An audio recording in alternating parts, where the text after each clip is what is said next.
Hello, ನಮಸ್ಕಾರ ಎಲ್ರಿಗೂ. ನಾನ್ Gayatri. Welcome to my channel Gayu's clicks. ಇದು ಶುಕ್ರವಾರ ಸಂಜೆ, ವರಮಹಾಲಕ್ಷ್ಮಿ ಹಬ್ಬದ ದಿನ ಸಂಜೆ ಮುತ್ತೈದೆಯರನ್ನ ಕರೆದು ಅರ್ಶನ ಕುಂಕುಮ ಕೊಡುವಂತ ಒಂದು ಸಮಯ. ಸಂಜೆಗೆ ನಾನು ಹುಟ್ಟಿರುವಂತ ಸೀರೆ ಆಫ್ ವೈಟ್ ಮತ್ತು ಪರ್ಪಲ್ ಕಾಂಬಿನೇಷನ್ ಇರುವಂತ ಮೊಳಕಾಲ್ ಮೂರ್ ರೇಷ್ಮೆ ಸೀರೆ. ಇದು ಸುಮಾರು ದಿವಸದಿಂದ ಹಾಗೆ ಇತ್ತು, ಪೆಂಡಿಂಗ್. ಹುಟ್ಟಿರ್ಲಿಲ್ಲ, ಹೊಸ ಸೀರೆನೆ ಉಡೋಣ ಅಂತ ಹೇಳಿ ಉಟ್ಟೆ. ಹಾಗೆ ಇವರೆಲ್ಲ ನಮ್ಮ ಊರಿನ ಅಕ್ಕಪಕ್ಕದ ಬಂಧು ಬಳಗ, ಅಕ್ಕ ತಂಗಿಯರು ಅಂತ ಹೇಳ್ಬೋದು. ಅರಿಶಿನ ಕುಂಕುಮಕ್ಕೆ ಎಲ್ರು ಸುಮಾರು ಒಂದು 30 ಜನ, ಇನ್ನ ಹೆಚ್ಚಾಯ್ತು, 30ಕ್ಕಿಂತ ಹೆಚ್ಚು ಜನ ಬಂದಿದ್ರು. ತುಂಬಾ ಸಂತೋಷ ಆಯ್ತು. ಸಂಜೆ ಟೈಮ್ ಅಲ್ವಾ, ಇಲ್ಲ ಪಾನ್ಕ ಪ್ರಸಾದ ಏನಾದ್ರು ಕೊಡೋಣ ಅಂತ ಅನ್ಕೊಂಡು, ಕಡೆಗೆ ತುಂಬಾ ಮಳೆ, ಚಳಿ ಇದ್ರಿಂದ ಬೇಡ ಅಂತ ಬಿಸಿ ಬಿಸಿ ಇದು ಬಾದಾಮಿ ಹಾಲು ಮಾಡ್ಕೊಟ್ವಿ ಅಷ್ಟೇನೆ. ಇಲ್ಲಿ ಮುತ್ತೈದರಿಗೆಲ್ಲ ಅರಿಶಿನ ಕುಂಕುಮ ಉಡಿ ಕೊಟ್ಟ ನಂತರ ಎಲ್ರಿಗೂ ಮಧ್ಯದಲ್ಲಿ ನಮಸ್ಕಾರ ಮಾಡಿದೆ. ಅಂದ್ರೆ ಎಲ್ರು ಬ್ಲೆಸ್ ಮಾಡ್ಲಿ ಅಂತ, ಒಬ್ಬೊಬ್ರಿಗೆ ಮಾಡ್ಲಿಕ್ಕೆ ಅಲ್ಲಿ ಜಾಗ ಸಾಲಿಲ್ಲ. ಎಲ್ರು ಹೇಳಿದ ಹಾಗೆ ನನಗನ್ಸಿದ್ದಿಷ್ಟೆ, ವರಮಹಾಲಕ್ಷ್ಮಿನ ಮುಂದಿನ ಸಲ ದೇವ್ರ ಮನೆಯಲ್ಲೇ ಕೂರ್ಸ್ಬೋದು ಅಂತ. ಹೌದು, ಯಾಕೆಂದ್ರೆ ಈ ಫರ್ನಿಚರ್ ಸೆಟಪ್ ಎಲ್ಲ ಚೇಂಜ್ ಮಾಡಿದ್ವಿ, ಕುತ್ಕೊಳಕ್ಕೂ ಕಂಫರ್ಟಬಲ್ ಇಲ್ಲ, ಎಲ್ಲ ಹತ್ತತ್ರ ಇಟ್ಬಿಟ್ಟಿದ್ವಿ ನಾವು. ಸೊ ನೆಕ್ಸ್ಟ್ ಟೈಮ್ ಡೆಫಿನೆಟ್ಲಿ ನಾನು ಅನ್ಕೊಂಡಿದೀನಿ ಹಾಗೆ ಮಾಡೋಣ ಅಂತ. ಎಲ್ರು ಬಂದ್ರು, ಹರಿಸಿದ್ರು, ಹಾರೈಸಿದ್ರು. ತುಂಬಾ ಸಂತೋಷ ಆಗತ್ತೆ. ನಮ್ಮ ಮೊದಲನೆಯ ವರಮಹಾಲಕ್ಷ್ಮಿ ಹೊಸ ಮನೆಯಲ್ಲಿ ತುಂಬಾ ಸಡಗರ ಸಂಭ್ರಮದಿಂದಾನೇ ಮಾಡಿದ್ವಿ. ಆದ್ರೆ ನಮ್ಮ ಬದುಕಿನ ಬುತ್ತಿಗೆ ಚಾನಲ್ ಸರ್ ಬಂದಿದ್ರಲ್ವಾ, ಅವ್ರು ಬಂದಿದ್ರಿಂದ ಸ್ವಲ್ಪ ಅವ್ರಿಗೆ ಸಮಯ ಕೊಟ್ಟಿದ್ರಿಂದ ನಮಗೊಂಚೂರು ಕಸಿ ಬಿಸಿ ಆಗಿದ್ದಂತೂ ಸತ್ಯ. ಅನ್ಸಿದ್ದೊಂದೇ, ಈ ತರ ಎಲ್ಲ ಇದ್ದಾಗ ಅಮ್ಮನ್ಗೆ ಅಥವಾ ಇರೋರಿಗೆಲ್ಲ ಸಮಯ ಕೊಡ್ಬೇಕೇ ಹೊರ್ತು ಇದು ನಾವು ಅವತ್ತಿನ ದಿನ ಬಿಟ್ಟು ಮಾರನೇ ದಿನಕ್ಕೆ ನಾನು ಇಟ್ಕೋಬೇಕಿತ್ತು ಅಂತ. ಸರ್ ಹೆಸರು ನಾನು ಮಾರ್ಕಂಡಿ ಅಂತ ನಿನ್ನೆ ಹೇಳಿದೀನಿ, ಮಹಾರುದ್ರಪ್ಪ. ಬಿಕಾಸ್ ನನ್ನ ಟೆಲಿಗ್ರಾಮ್ ಟ್ರೂ ಕಾಲರ್ ಅಲ್ಲಿ ಅದು ಮಾರ್ಕಂಡಿ ಅಂತ ಬರ್ತಿದ್, ನಾನು ಅದೇ ಹೆಸರು ಅನ್ಕೊಂಡ್ಬಿಟ್ಟಿದೆ. ಮಹಾರುದ್ರಪ್ಪ ಸರು ತುಂಬಾ ಆತ್ಮೀಯವಾಗಿ ಮಾತಾಡ್ಸಿದ್ರು, ತುಂಬಾ ಆತ್ಮೀಯವಾಗಿ ನಮ್ಮ ಮನೆಯವರೇ ಅನ್ನೋ ತರ ನಮ್ಮ ಮನೆಯಲ್ಲಿ ಬಂದು ತುಂಬಾ ಸಮಯನ ಕಳೆದು ಹೋದ್ರು. ನಾನು ಎಲ್ರಿಗೂ ಜೂಟ್ ಬ್ಯಾಗ್ಗಳನ್ನ ತರಿಸಿದ್ದೆ. ಆ ಜೂಟ್ ಬ್ಯಾಗ್ ಅಲ್ಲಿ ತೆಂಗಿನಕಾಯಿ, ಎಲೆ, ಅಡಿಕೆ, ಅರಿಶಿನ, ಕುಂಕುಮ, ಬಳೆ, ಹಾಗೆ ಬ್ಲೌಸ್ ಪೀಸು ಅಂದ್ರೆ ಬಟ್ಟೆ ಕಣ ಕೊಟ್ರೇನೆ ಒಂದು ಒಳ್ಳೇದು ಅಂತ ಮುತ್ತೈದೆಯರಿಗೆ. ಹಾಗಾಗಿ ಕಣ, ಮದ್ವೆ ಆಗಿರೋಂತ ಸುಮಂಗಲಿಯವರಿಗೆ ಅರ್ಶನ ಕುಂಕುಮ ಕೊಡೋದ್ರ ಜೊತೆಗೆ, ಮದ್ವೆ ಆಗದೆ ಇರೋಂತ ಹಿರಿಯ ಹೆಣ್ಮಕ್ಳಿದ್ರು ಕುಂಕುಮ ಕೊಡ್ಬೇಕು, ತುಂಬಾ ಒಳ್ಳೇದು. ಪುಟ್ಟ ಮಕ್ಕಳು ಅಂದ್ರೆ ಇನ್ನ ಪ್ರೌಢತೆಗೆ ಬರ್ದೇ ಇರೋಂತ ಹೆಣ್ಮಕ್ಳು ಇರ್ತಲ್ಲ, ಪುಟ್ಟ ಮಗು ಅಲ್ಲಿ ಕಾಣಿಸ್ತಾ ನಿಮ್ಗೆ, ಅವ್ರಿಗೂ ಕೂಡ ಕೊಡ್ಬೇಕು. ಇವತ್ತು ಬೆಳಗ್ಗೆನೆ ನಮ್ಮ ಮನೆಗೆ ಹಾಲು ಕೊಡುವಂತ ಅಜ್ಜಿ ಮತ್ತೆ ಅವ್ರ ಮೊಮ್ಮಗಳು ಇಬ್ರು ಬಂದಿದ್ರು. ಹಿರಿಯ ಮುತ್ತೈದೆ, 60 ವರ್ಷದ ಹಿರಿಯ ಮುತ್ತೈದೆ, 6 ವರ್ಷದ ಮಗು, ಇಬ್ರು ಬಂದಿದ್ರು. ಲಕ್ಷ್ಮಿಯ ತರ ನನಗೆ ಪೂಜೆ ಮುಗಿಸ್ತಾ ಇದ್ದಂಗ್ಲೆ ಬಂದು ಅರ್ಶನ ಕುಂಕುಮ ತಗೊಂಡ್ ಹೋದ್ರು. ಅದೆಲ್ಲದಕ್ಕಿಂತ ಹೆಚ್ಚಾಗಿ ನಮ್ಮಮ್ಮ ನನ್ ಜೊತೆಲೇ ಇರಿದ್ರಿಂದ ಒಂದ್ ರೀತಿ ಅವರ ಆಶೀರ್ವಾದ ಯಾವಾಗ್ಲೂ ಇರುತ್ತೆ. ನಮ್ಮ ಅಪ್ಪ ಇಲ್ಲ, ಅಮ್ಮನಿಗೆ ಉಡಿ ಕೊಡ್ಬಾರ್ದು, ಅದು ಯಾವ ಕಾನ್ಸೆಪ್ಟ್ ನಮ್ಮ ಮನೇಲಿ ಇಲ್ಲ. ಸೊ ಅಮ್ಮನೇ ತಗೊಳಲ್ಲ. ಆದ್ರೂ ಅಮ್ಮನೇ ಇರೋದ್ರಿಂದ ಮನೆಯಲ್ಲಿ ಒಂಥರ ನನ್ಗೆ ಆ ದೇವರ ಆಶೀರ್ವಾದ ಯಾವಾಗ್ಲೂ ಇದೆ ಜೊತೆಯಲ್ಲಿ ಅನ್ನೋ ತರನೇ ನನ್ಗೂ ಅನಿಸ್ತಾ ಇರತ್ತೆ. ಹಾಗೆ ಅವ್ರ ಧೈರ್ಯ, ಅವರ ಎನರ್ಜಿಯಲ್ಲಿ 50% ಕೂಡ ನಮ್ ಜನರೇಷನ್ಗೆ ಇಲ್ಲ ಅಂತ ಅನ್ಕೋತೀನಿ. ಒಬ್ರೇ ಅಡ್ಗೆ ಮಾಡಿದ್ರು.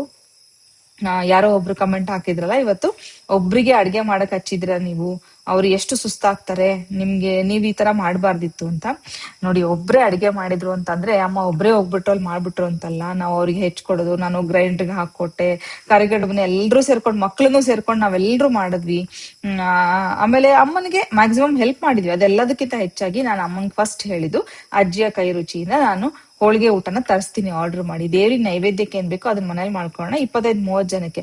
ತುಂಬಾ ಹಠ ಮಾಡ್ದೆ ಅಂದ್ರೆ ನಾನು ಕೊನೆ ಮೂಮೆಂಟ್ ವರ್ಗು ಅಮ್ಮನ ಹತ್ರ ಹಠ ಮಾಡ್ದೆ, ಬೇಡ ಮಾಡೋದು ನಾನು ತರಿಸ್ತೀನಿ ಅಂದ್ರೆ ಅಮ್ಮನಿಗೆ ಕಷ್ಟ ಆಗತ್ತೆ ಅಂತಲ್ಲ, ಅಮ್ಮನಿಗೆ ಆ ಶಕ್ತಿ ಇದೆ, ಅಮ್ಮ ಮಾಡ್ತಾರೆ ಅಂತ ಗೊತ್ತು. ಆದ್ರೆ ಅಮ್ಮ ಪೂರ್ತಿ ಅಲ್ಲೇ ಅಡಿಗೆ ಹತ್ರನೇ ಆಗ್ಬಿಡ್ತಾಳೇನೋ ಅಂತ ನನ್ಗೆ ಆ ಇದ್ರಲ್ಲಿ ಹೇಳ್ದೆ. ಆದ್ರೆ ಅಮ್ಮ ಬಿಲ್ಕುಲ್ ಒಪ್ಲೇ ಇಲ್ಲ. ಅಮ್ಮನಿಗೆ ಹೋಳಿಗೆ ಸಾರು, ಅಮ್ಮ ಅಂದ್ರೆ ಕಟ್ಟಿನ ಸಾರು ಅಮ್ಮನೇ ಮಾಡ್ಬೇಕು, ಅವಾಗೆ ಅಮ್ಮನಿಗೆ ಸಮಾಧಾನ. ಇಲ್ಲ ಚೆನ್ನಾಗಿರಲ್ಲ, ಬೇಡ ಅಂದ್ರೆ ಕಟ್ಟಿನ ಸಾರು ನಾನೇ ಮಾಡ್ಬೇಕು, ಬೇಡ ಬೇಡ ಅಂತ ಹಠಕ್ ಬಿದ್ದು ಅಮ್ಮ ಮಾಡಿದ್ರು. ಒಂದು ಸಾರಿ ಜಾಣ್ತನ ಮಾಡಿದ್ದು ಅಮ್ಮ, ಹಿಂದಿನ ದಿನ ರಾತ್ರಿನೇ ಬೇಳೆ ಹಾಕ್ಬಿಟ್ರು, ಸಂಜೆನೆ ಬೇಳೆ ಹಾಕ್ಬಿಟ್ಟು ರಾತ್ರಿ ಕಳಗಡೆ ಮಾಡಿದ್ರಿಂದ ಇವತ್ತು ಹಬ್ಬದ ದಿನ ಹೆಚ್ಚು ರಿಸ್ಕ್ ಅಂತಲ್ಲ. ಹಬ್ಬದ ದಿನ ಏನಿದ್ರು ಪಲ್ಯ, ಕೋಸಂಬರಿ, ಚಿತ್ರಾನ್ನ, ಈ ತರದ ಅಡಿಗೆ, ಹಪ್ಪಳ ಕರೆದ್ರು, ಈ ತರ ಅಡಿಗೆಗಳನ್ನ ಮಾಡಿದ್ರು.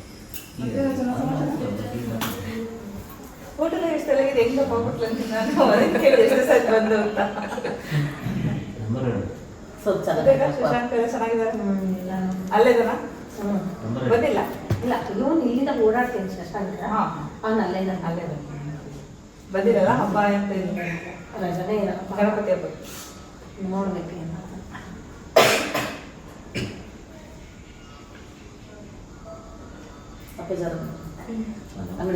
ನಾನು ಅಂಗಡಿ ವಾಕ್ ಮಾಡ್ಕೊಂತ ಎದುರಿಸುತ್ತಿದ್ದೆ, ಮಾತಾಡ್ತಿದ್ದೆ. ಈಗ ಒಂದು 15 ದಿನ 20 ದಿನ ಆಗಿತ್ತು ಕರೆಕ್ಟ್ ಎಲ್ಲ ಕೆಲಸ ಹೊರ ಹೋಗಿ ಮಾಡ್ತಾನೆ ಇದ್ರು 15-20 ದಿನ ಅವ್ರು ಹೋದ್ಮೇಲೆ ಕರೆಕ್ಟ್ ಎಲ್ಲ ಸೆಟ್ ಆಗಿದೆ. ಅದಾದ್ಮೇಲೆ ಮತ್ತೆ ಕಟನ್ ಬಂದಿಲ್ಲ, ಇದು ಕುತ್ಕೊಂಡ್ ಇರ್ಲಿಲ್ಲ, ಅವು ತರಕ್ ಒಂದ್ ತಿಂಗಳು ಲೇಟ್ ಮಾಡಿದ್ರು. ಆರ್ಡರ್ ಕೊಟ್ಟು ಕಾಯಿಸಿದ್ರು. 3 ವರ್ಷ ಮನೆ ಕಟ್ಟಕ್ಕೆ ರೆಡಿ ಮಾಡ್ಬೇಕು.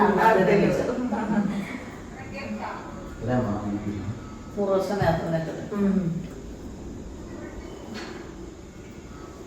ಈಗ ಇರೋದು ಒಂದು ಮಗ, ಅವನಿಗೆ 6 ಮಕ್ಕಳು ಆಗ್ಬೇಕೀಗ.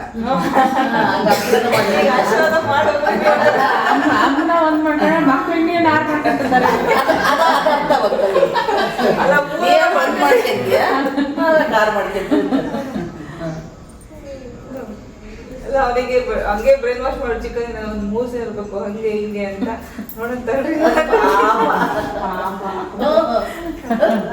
ಸೊಸೆ ಹೋಗ್ಬೇಕಲ್ಲ. ಈಗಿನ ಮಕ್ಕಳು ಕಷ್ಟ.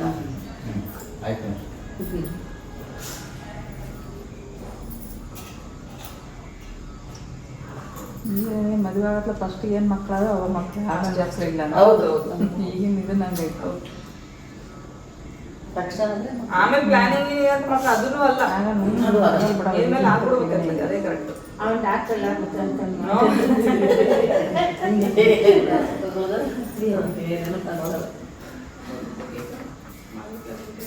ಓದ್ಸೋದು ಒಂದೇ ಇದು ಏನ್ ಮದ್ವೆ ಡಾಕ್ಟರ್ನೇ ಮದ್ವೆ ಅಲ್ಲ ಅಂದ್ರೆ ಜೀವನ ಪರ್ತಿ ನಾವ್ ಮಾಡದೆ ಮತ್ತೆ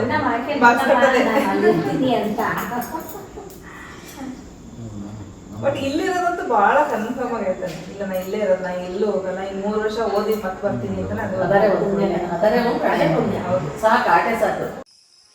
ಹಾಗೆ ಊಟಕ್ಕೆ ಬಾಳೆ ಎಲೆ ತರಿಸಿದ್ವಿ. ಸೊ ಬಾಳೆ ಎಲೆ ಊಟ ಆಯ್ತು. ಆದಷ್ಟು ನಮ್ಮ ಹ್ಯಾಪಿ ಹೋಮ್ ಮೇಕರ್ ವಿಶಾಲ ನೋಡ್ದಾಗಿಂದ ನನ್ಗೆ ಬಾಳೆ ಎಲೆ ಹೆಚ್ಚು ಬಳಸ್ಬೇಕು ಅಂತ ಆಸೆ. ನಮ್ ಗಿಡದಲ್ಲೇ ಇದ್ರು ಕೂಡ ಹೆಚ್ಚೆಚ್ಚು ಬಳಸ್ತಿರ್ಲಿಲ್ಲ, ಬಟ್ ಸಿಕ್ಕಾಪಟ್ಟೆ ತರಿಸಿ ಇಟ್ಕೊಂಡಿದೀನಿ. ಇವಾಗ ನಾನು ಬಳಸ್ಬೇಕು ಅಂತ ಬಳಸ್ತಾ ಇದೀವಿ. ಚಿಕ್ಕ ಚಿಕ್ಕ ತಿಂಡಿಗಳನ್ನು ಅದ್ರಲ್ಲಿ ಹಾಕೊಂಡು ತಿಂತಾ ಇದೀವಿ. ಏನೋ ಒಂದ್ ರೀತಿ ಸಂತೋಷ, ನೇಚರ್ ಫ್ರೆಂಡ್ಲಿ. ಅದ್ರಲ್ಲೂ ನಾನು ಹೇಳಿ ಕಳ್ಸಿರ್ತೀನಿ ಮಕ್ಕಳಿಗೆ, ಗೊನೆ ಬಿಟ್ಟಿರೋ ಅಂತ ಬಾಳೆ ಎಲೆ ಸಿಕ್ಕರೆ ತಗೊಂಡ್ ಬನ್ನಿ ಅಂದ್ರೆ, ಆ ಮರ ಆಲ್ರೆಡಿ ಕಡಿತಾರಲ್ವಾ, ಹಂಗಾಗಿ ಹೆಚ್ಚು ಜನ ನೋಡಿ ಒಂದ್ ಬ್ಯಾಚ್ ಹೋಗ್ತಾ ಇದ್ದಂಗ್ಲೆ ಇನ್ನೊಂದು ಬ್ಯಾಚ್ ಬರುತ್ತೆ, ಅವ್ರು ಬರ್ತಾರೆ. ಹಿಂಗೆ ನೈಟ್ 9:30 ತನಕನು ಹೆಣ್ಮಕ್ಳು ಬರೋರು ಹೋಗೋರು ಇದ್ದೇ ಇದ್ರು. ಒಂದ್ ರೀತಿ ಸಂಭ್ರಮ ಅಪ್ಪ. ನನ್ಗೆ ಒಂದು ಐಡಿಯಾ ಬಂತು, ನೆಕ್ಸ್ಟ್ ಟೈಮ್ಗೆ ಇನ್ನ ಅರ್ಲಿ ಪ್ಲಾನ್ ಮಾಡ್ಕೋಬೇಕು. ಈಗ ಮಾಡ್ಕೋಬೋದಿತ್ತಲ್ಲ ಅಂತ ನೀವ್ ಹೇಳ್ಬೋದು. ಇಲ್ಲ, ಮೊದಲನೇ ಅನುಭವ ಹೊಸ ಮನೆಯಲ್ಲಿ, ನನ್ಗೆ ಎಲ್ಲಿ ಜೋಡಿಸ್ಬೇಕು, ಹೇಗ್ ಜೋಡಿಸ್ಕೋಬೇಕು, ಸ್ವಲ್ಪ ಕಸಿವಿಸಿ ಇತ್ತು. ಅದೇನೇ ಇರ್ಲಿ, ಪೂಜೆ ಮಾತ್ರ ಶಾಸ್ತ್ರಬದ್ಧವಾಗಿ ನಾನು ಪೂಜೆ ಮಾಡ್ದೆ. ಆ ತೃಪ್ತಿ ಅಂತೂ ನನಗಿದೆ. ನನ್ಗೆ ಎಲ್ರು ಜನ ಬಂದಾಗ ಪೂಜೆ ಮಾಡೋದ್ಕಿಂತ ಬೆಳಗ್ಗೆ ಬೇಗ ಎದ್ದು ಬ್ರಾಹ್ಮಿ ಮುಹೂರ್ತದಲ್ಲೇ ಪೂಜೆ ಶುರು ಮಾಡ್ಕೊಂಡ್ಬಿಟ್ರೆ ನನಗೆ ಮುಗ್ದಿದ್ ಗೊತ್ತಾಗಲ್ಲ. ಹಾಗೆ ನೈವೇದ್ಯಕ್ಕೆಲ್ಲ ಮಾಡ್ಕೊಂಡ್ಬಿಟ್ಟಿರ್ತೀನಿ, ಯಾವ ಡಿಸ್ಟರ್ಬೆನ್ಸ್ ಇರಲ್ಲ. ಎಲ್ಲ ಇನ್ ಸ್ವಲ್ಪ ಹೊತ್ತಿಗೆ ಪೂಜೆ ಮುಗಿಸ್ತೀನಿ ಅಂದಾಗ ಎಲ್ರನ್ನ ಎಬ್ಸಿರ್ತೀನಿ, ಎಲ್ರು ಸ್ನಾನ ಮಾಡ್ಕೊಂಡ್ ಬಂದ್ ಕುತ್ಕೋತಾರೆ. ಅವರೆಲ್ಲ ಕುತ್ಕೊಂಡ್ಮೇಲೆ ವರಮಹಾಲಕ್ಷ್ಮಿ ವ್ರತ ಕಥೆಯನ್ನ ಕೇಳ್ಬೇಕು, ಹೇಳ್ಬೇಕು, ಎರಡನ್ನೂ. ಕೇಳೋರ್ಗೂ ಪುಣ್ಯ ಬರುತ್ತೆ, ಹೇಳೋರ್ಗೂ ಪುಣ್ಯ ಬರುತ್ತೆ. ಹಾಗಾಗಿ ಆ ಕತೆ ಓದೋಕ್ ಮುಂಚೆ ಮನೇಲಿ ಎಲ್ರು ಕೂರ್ಸ್ಬಿಟ್ಟು ಕತೆನ ಓದೋದು. ಸೊ ನಿಮ್ಗೆ ಗೊತ್ತು, ನಮ್ಮನೇಲಿ ಇಬ್ರು ಮಕ್ಳಿದ್ದಾರೆ, ವಿಜಿ ಮತ್ತೆ ಪುನಿ. ಅವರು ಕೂಡ ಸ್ನಾನ ಮಾಡ್ಕೊಂಡು ಎಲ್ರು ಪೂಜೆ ಕೂತ್ಕೊಂಡ್ವಿ. ಒಂದ್ ರೀತಿ ಸಂಭ್ರಮ ಜಾಸ್ತಿ. ಈ ಮನೆ ದೊಡ್ಡದಿದೆ, ಅನ್ಸುತ್ತೆ ಆ ಭಗವಂತ ನಮ್ಗೋಸ್ಕರನೇ ಆ ಮಕ್ಳನ್ನ ಕಳ್ಸಿದ್ನೇನೋ. ಅಂದ್ರೆ ಇಷ್ಟ ದೊಡ್ಡ ಮನೆಯಲ್ಲಿ ನಾವು ಮಾತಾಡಿದ್ರು ಎಲ್ಲೋ ಇದೀವಿ ಅಂತ ಅನ್ಸುತ್ತೆ. ಆ ಮಕ್ಕಳು ಇಲ್ಲ ಅಂದ್ರೆ ಗಲಾಟೆನೇ ಇರ್ತಿದ್ದಿಲ್ಲ ಮನೆಯಲ್ಲಿ. ಅವ್ರು ನ್ಯಾಚುರಲ್ ಆಗಿ ಕೂಗಾಡ್ಕೊಂಡು ಖುಷಿಯಿಂದ ಮಾತಾಡ್ಕೊಂಡು ಓಡಾಡ್ಕೊಂಡು ಇರೋದ್ರಿಂದ ನಮಗೂ ಮನೆ ತುಂಬಿದೆ ಅಂತ ಅನ್ಸುತ್ತೆ. ಅಷ್ಟೇ ಅಲ್ಲ, ಒಂದ್ ಕಮೆಂಟ್ ಬಂದಿದ್ದಲ್ಲ, ವಿದ್ಯಾದಾನ ಕೊಡ್ತಾ ಇದೀರ ನೀವು, ಹಂಗೆ ನಿಮಗ್ ಪುಣ್ಯ ಬರುತ್ತೆ ಅಂತ. ನಾನು ಯಾವಾಗ್ಲೂ ಆ ದಿಕ್ಕಲ್ಲಿ ಯೋಚನೆ ಮಾಡಿಲ್ಲ. ನನ್ಗೆ ಯಾವಾಗ್ಲೂ ಆ ದೇವ್ರು ನನಗ್ ಸಹಾಯ ಮಾಡ್ಲಿ ಅಂತ ಇಬ್ರು ಮಕ್ಕಳನ್ನ ಕಳ್ಸಿದಾನೆ ಅನ್ಕೋತೀನಿ. ಸಹಾಯ ಅಂದ ತಕ್ಷಣ ಅದೇ ಹೇಳಿದ್ನಲ್ಲ, ಚೈಲ್ಡ್ ಲೇಬರ್ ಅಲ್ಲ. ಸಹಾಯ ಅದಲ್ಲ. ಸಹಾಯ ಅಂದ್ರೆ ನನ್ಗೆ ತುಂಬಾ ಒಂಟಿಯಾಗಿದ್ದು ಅಭ್ಯಾಸ ಇಲ್ಲ. ಮನೇಲಿ ಏನಾದ್ರು ಸೌಂಡ್ ಕೇಳಿಸ್ತಾ ಇರ್ಬೇಕು, ಮಾತಾಡ್ತಾ ಇರ್ಬೇಕು ಅಂತ. ಈಗ ಬ್ಯಾಕ್ ಟು ರುಟೀನ್ ಅನ್ನಂಗಾಗಿದೆ. ಸ್ಕೂಲು ಕಾಲೇಜ್ಗೆ ಹೋಗ್ಬಿಡ್ತಾರೆ, ಅಷ್ಟ್ರಲ್ಲಿ ಬ್ರೇಕ್ಫಾಸ್ಟ್ ಮುಗಿಸ್ಬೇಕು, ಬೇಗ ಅವ್ರು ಹೊರಟೋಗ್ಬಿಡ್ತಾರೆ. ಇಬ್ರು ಬಾಕ್ಸ್ ತಗೊಂಡ್ ಹೋಗಲ್ಲ. ಸೊ ಮಧ್ಯಾಹ್ನ 3 ಗಂಟೆಗೆ ಬಂದು ಒಬ್ನು ಊಟ ಮಾಡ್ತಾನೆ, ಇನ್ನೊಬ್ನು ಸ್ಕೂಲಲ್ಲೇ ಊಟ ಮಾಡ್ತಾನೆ. ಹಿಂಗೆ ಇನ್ನ ರಾತ್ರಿ ಊಟ ಎಲ್ರು ಒಟ್ಟಿಗೆ ಮಾಡ್ತೀವಿ. ತಿಂಡಿ ಅಂತೂ ಕಂಪಲ್ಸರಿ ಒಟ್ಟಿಗೆ ಕುತ್ಕೊಂಡು ಊಟ ಮಾಡ್ತೀವಿ. ಮಧ್ಯಾಹ್ನ ಒಂದು ಹೊತ್ತು ಊಟ ನಮ್ಗೆ ನಾವೇ ಕುತ್ಕೊಂಡು ಮಾಡ್ಲಿಕ್ಕೆ ಬೇಜಾರು, ಗೊತ್ತಾ? ಅಷ್ಟ್ರ ಮಟ್ಟಿಗೆ ಅಡಿಕ್ಟ್ ಆಗಿದೀವಿ ಮಕ್ಳಿಗೆ. ಯಾರೋ ಹಾಕಿದ್ರು ನಿಮ್ಗೆ ಇಬ್ರು ಮಕ್ಳ ಅಂತ. ನನಗೆ ಸ್ವಂತಕ್ಕೆ ಅಂತ ಒಬ್ನೇ ಮಗ, ಬಟ್ ಇವ್ರಿಬ್ರು ನನ್ ಮಕ್ಕಳೇ ಇವಾಗ. ಅದೇ ಕುಲ ಜಾತಿ ಗೋತ್ರ ಎಲ್ಲ ಕೇಳ್ತಾ ಕುತ್ಕೋಬೇಡಿ. ಇಬ್ರು ಮಕ್ಳೆ. ಈಗ ಹೆಂಗ್ ನೋಡ್ಕೊಂಡ್ರೆ 3 ಜನ ಮಕ್ಕಳಂತಾನೆ ನೀವ್ ತಿಳ್ಕೊಬಹುದು. ನಾವು ಅಷ್ಟು ಸಂತೋಷವಾಗಿ ನೆಮ್ಮದಿಯಾಗಿ ಇದೀವಿ.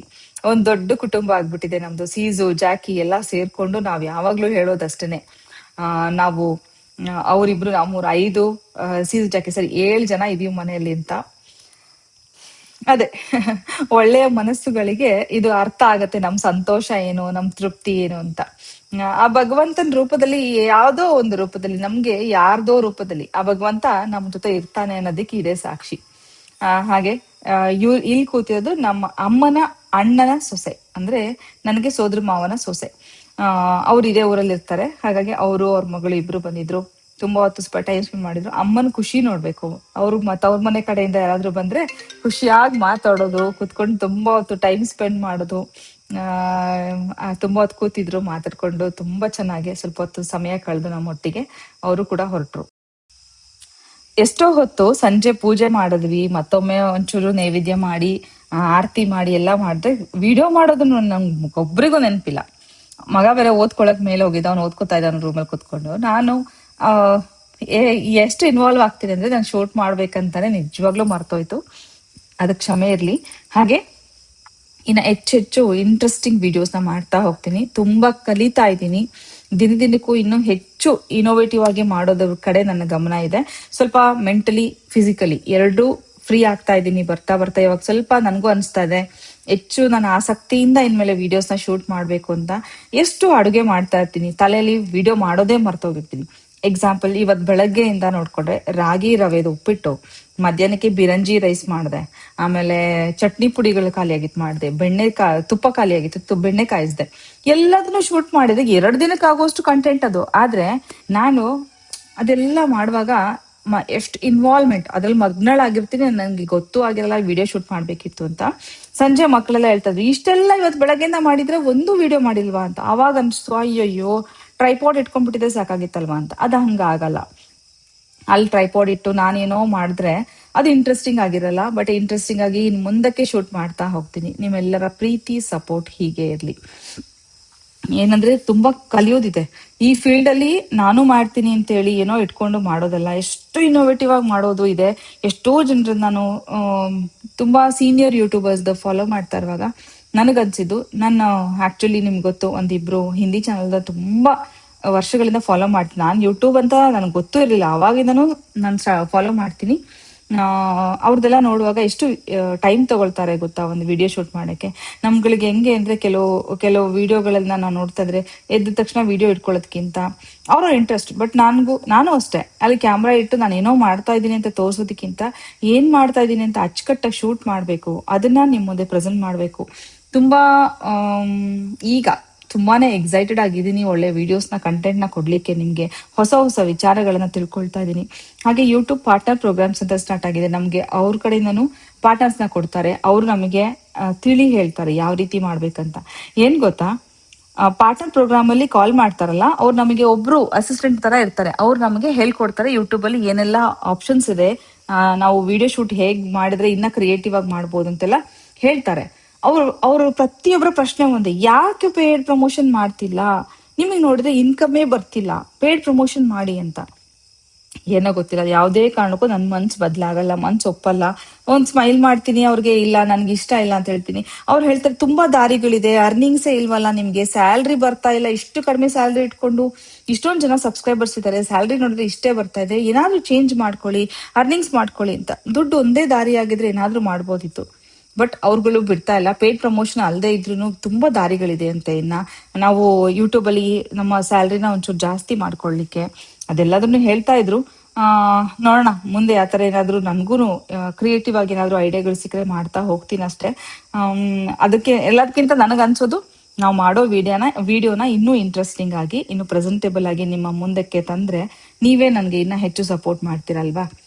ನೋಡೋಣ, ಆ ಪ್ರಯತ್ನದಲ್ಲಿ ಇದೀನಿ. ಇನ್ನು ಒಂದು ವಾರ ಕಳೆದ್ರೆ ನನಗೂ ಎಲ್ಲ ಇನ್ನ ಸ್ವಲ್ಪ ಬ್ಯಾಕ್ಲಾಗ್ಸ್ ಇದೆ, ಅದೆಲ್ಲ ಮುಗಿಸ್ಕೊಂಡು ಇನ್ನೊಂದು ವಾರದಲ್ಲಿ ನಾನು ಕೂಡ ಮೆಂಟಲಿ ಪ್ರಿಪೇರ್ಡ್ ಆಗ್ತೀನಿ ಒಳ್ಳೆ ವಿಡಿಯೋಸ್ನ ನಿಮ್ಮ ಮುಂದೆ ತರಲಿಕ್ಕೆ. ಹಾಗೆ ಏನದು ಈ IT ಅವ್ರು ಬರ್ತಾರೆ ಅಂತೇನೋ ಹಾಕಿದ್ರಪ್ಪ ನೆನ್ನೆ ಒಂದು ಕಮೆಂಟ್. ಈ ಕಮೆಂಟ್ಗಳಿಗೆ ಉತ್ತರ ಕೊಡಬಾರ್ದು ಅಂತ ಅನ್ಕೋತೀನಿ. ನಾನೇನು ಸೀರಿಯಸ್ ಆಗಿ ನೆಗೆಟಿವ್ ಅಂತ ಏನ್ ತಗೊಂಡಿಲ್ಲ. ಬಟ್ ಅವೆಲ್ಲ ಏನ್ ಗೊತ್ತಾ, ಎಷ್ಟೊಂದು ಈ ಜಲಸ್ ಅಲ್ಲ ಹೆಣ್ಮಕ್ಳಿಗೆ, ಕೆಲವೊಬ್ರಿಗೆ ಬೇಜಾರಾಗತ್ತೆ. ಯಾರೇ IT ಅವ್ರು ಅದ್ರ ಬರ್ಲಿ, ಕಷ್ಟಪಟ್ಟು ದುಡ್ದಿದೀವಿ ಅಂದ್ಮೇಲೆ ನಾವ್ ಏನಕ್ಕೆ ಭಯ? ಇಷ್ಟೊಂದು ವಿದ್ಯಾವಂತರಾಗಿ ತಿಳುವಳಿಕೆ ಇರೋರಾಗಿ ಸೊಸೈಟಿಯಲ್ಲಿ ಜೀವನ ಮಾಡ್ತಾ ಇದೀವಿ ಅಂದ್ರೆ ನಮ್ಗೆ ಇಷ್ಟು ನಾಲೆಜ್ ಇರಲ್ವಾ? ಯೂಟ್ಯೂಬ್ ಅಲ್ಲಿ ವಿಡಿಯೋಸೇ ಮಾಡ್ತಾ ಇದೀನಿ ಅಂತಂದ್ರೆ ಏನಂತ ತೋರ್ಸ್ಬೇಕು, ಹಂಗಾದ್ರೆ ಎಲ್ಲ ಅಲ್ಲಿ ಇಟ್ಟು ದೇವರ ವಸ್ತುಗಳನ್ನು ಬಚ್ಚಿಡ್ಬೋದಿತ್ತು. ಯಾವ್ದ್ರ ಅವಶ್ಯಕತೆನೂ ಇಲ್ಲ. ತಮಾಷೆ ಅನ್ಸ್ತು, ನಾವೆಲ್ಲ ನಗ್ತಾ ಇದ್ವಿ ಆ ಕಮೆಂಟ್ ನ ನೋಡ್ಬಿಟ್ಟು. It's okay. ಈಗ ಬಂದವರೆಲ್ಲ ಹೊರಟ್ರು, ಕೆಲವರಿಗೆ ಸ್ವಲ್ಪ ಸ್ವೀಟ್ ಅದೆಲ್ಲ ಕೊಟ್ಟು ಕಳ್ಸಿದ್ವಿ. ಎಲ್ರು ಹೋದ್ಮೇಲೆ ನಾನು ನಮ್ ಸೀಸು ಎಲ್ಲ ಕುತ್ಕೊಂಡು ರಿಲ್ಯಾಕ್ಸ್ಡ್ ಆಗಿ ಸ್ವಲ್ಪ ಹೊತ್ತು ಎಲ್ರು ಮಾತಾಡಿದ್ವಿ ನಮ್ಮ ಮನೇಲಿ. ಯಾಕಂದ್ರೆ ರಾತ್ರಿಗೆ ಯಾರು ಗೆಸ್ಟ್ ಊಟಕ್ಕಂತ ಇರ್ಲಿಲ್ಲ, ನಾವೇ ಇದ್ದಿದ್ದು. ನಾವುಗಳೇ ಇದ್ರೆ ಸಿಕ್ಕಾಪಟ್ಟೆ ಟೈಮ್ ಪಾಸ್ ಮಾಡ್ತಾ ಇರ್ತೀವಿ, ಎಲ್ರು ನಕ್ಕೊಂಡು ಕುತ್ಕೊಂಡು. ಮಗ ಬೇರೆ ಈಗ ಮನೇಲಿದ್ದಾನೆ, ಅವ್ನ್ ದಾವಣಗೆರೆಯಲ್ಲಿ ಇರುವಾಗ ಆ ಕಡೆನೇ ಇರ್ತಾ ಇತ್ತು ಗಮನ. ಫೋನ್ ಮಾಡ್ಬೇಕಿತ್ತು, ಊಟ ಮಾಡ್ದ್ಯಾ, ಎಲ್ಲಿದ್ಯಾ, ಅಡ್ಗೆ ಮಾಡ್ಕೊಂಡ್ಯಾ, ಇದೆಲ್ಲ ಇರ್ತಿತ್ತು. ಈಗ ಅದ್ ಯಾವ್ದು ಇಲ್ಲ. ನಾನ್ ಮಾಡ್ತೀನಿ, ಅವ್ನ್ ಬಂದು ಊಟ ಮಾಡ್ತಾನೆ, ಅದೊಂದ್ ನೆಮ್ಮದಿ. ಮನ್ಸಿಗೆ ಎಷ್ಟೋ ಭಾರ ಕಡಿಮೆ ಆದಂಗ ಆಗಿದೆ ಅವ್ರ ಮನೆ ಬಂದ್ ಸೇರ್ಕೊಂಡ್ಮೇಲೆ.